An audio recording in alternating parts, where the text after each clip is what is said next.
دہلی سے اجمیر شریف کا سفر۔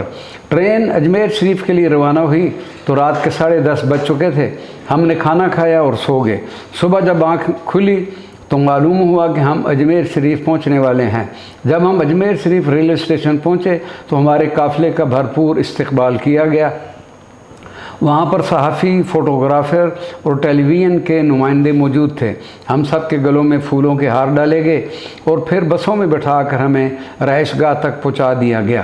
ہماری رہائش گاہ سکول کی ایک عمارت تھی جس کا نام سنڈل گرلز ہائی اسکول پرانی منڈی اجمیر شریف تھا، جس میں رہنے کے لیے کمروں کے اندر صفائی کروا کر دریاں بچھا دی گئی تھیں اور سکول کے وسط میں ایک خوبصورت عارضی مسجد بنائی گئی تھی۔ وہاں صفائی کا بہترین انتظام تھا، پینے کے لیے واٹر کولر اور سکول کے اندر ہی تمام زائرین کی سہولت کے لیے ایک کینٹین اور دھوبی کا انتظام کیا گیا تھا۔ اس کے علاوہ زائرین کو طبی امداد دینے کے لیے ایک ڈسپنسری بھی قائم کی گئی تھی جو 24 گھنٹے کام کرتی تھی، جس میں پورا عملہ ہمہ وقت موجود رہتا تھا۔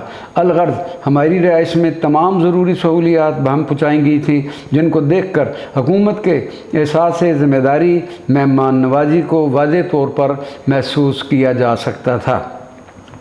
سلطان الہند کی درگاہ میں حاضری۔ رہائش پر پہنچتے ہی حضرت قبلہ والد گرامی حاضری کے لیے تیار بلکہ بےتاب تھے۔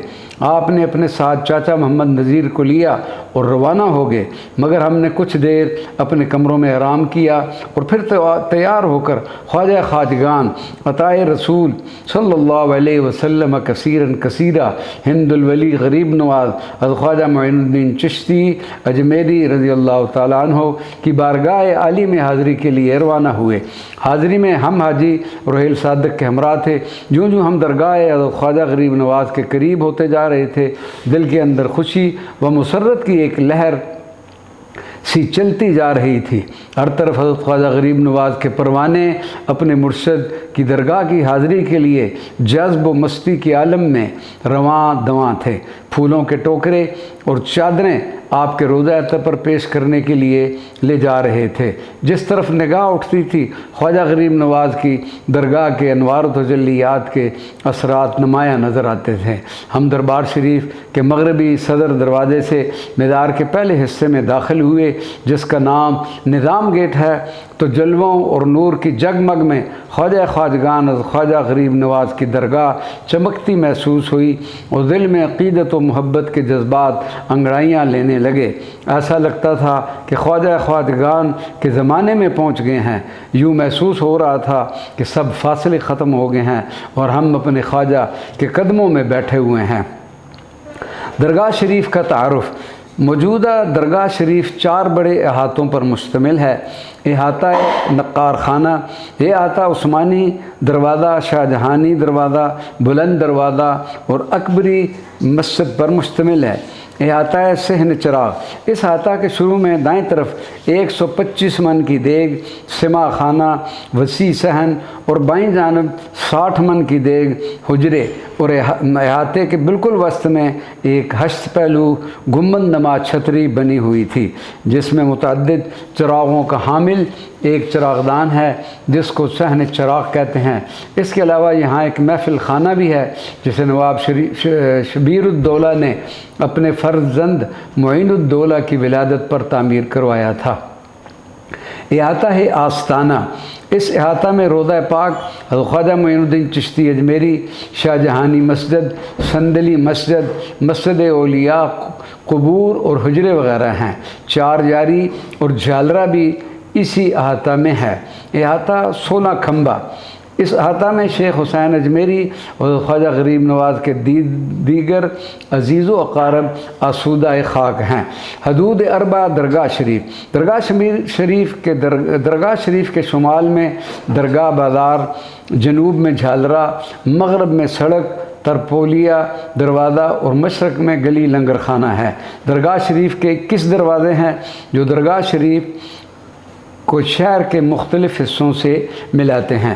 احاطہ نور۔ خواجہ خواجگان عطائے رسول صلی اللہ علیہ وسلم کثیراً کثیرہ ہند الولی غریب نواز الخواجہ معین الدین چشتی اجمیری کی درگاہ عالیہ کی انوکھی شان اور عقیدت مندوں کے ہجوم میں ہم حاضر ہوئے تو دل و نگاہ پر ایک ایسی کیفیت طاری تھی جس کو احاطہ تحریر میں لانا ممکن نہیں۔ ہر طرف خواجہ غریب نواز کے پروانے، پھولوں کے ٹوکرے سروں پر رکھے، پورے ادب و تعظیم اور عشق و محبت سے سرشار حاضری کے لیے بے تاب نظر آ رہے تھے۔